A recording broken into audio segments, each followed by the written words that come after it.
Kinailangang basagin ang salamin ng sasakyang sumalpok sa mga concrete barrier ng EDSA busway matapos makitang hindi gumagalaw ang driver nito. Nakatutok si Oscar Oida. Ilang saglit na umano ang nakalilipas mula nang sumalpok ang SUV na ito sa concrete barriers ng EDSA busway sa bandang White Plains sa Quezon City. Pero ang driver hindi pa rin daw lumalabas kahit nilapitan siya ng mga otoridad.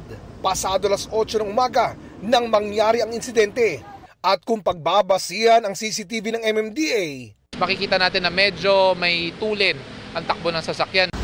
Nang silipin ang loob ng SUV, hindi na gumagalaw ang driver. Kaya nagpasya na ang mga rumisponde na basagin na ang salamin ng sasakyan. Dapat agaran ang action natin because a minute or a second really counts. So nung nakita nila siguro na hindi masyado gumagalaw ang driver, they were forced to do the action of breaking the glass of the vehicle. Agad sinugod sa ospital ang biktima na kalaunay napag-alamang isang foreign national. Ang posibleng umano nangyari.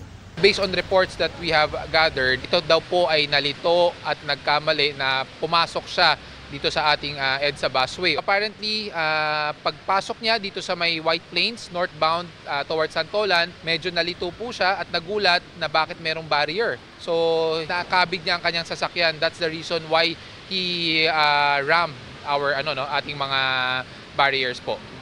Mahigit isang oras ding naging sanhi ng pagbagal ng daloy ng trapiko sa lugar ang sumalpok na SUV. Hanggang may alis ito mag-aalas 10 ng umaga. Naharap sa reklamo ang driver na sinusuri kanina sa ospital. Sinisika pa namin makuhanan siya ng pahayag. Para sa GMA Integrated News, Oscar Oida, nakatutok 24 oras.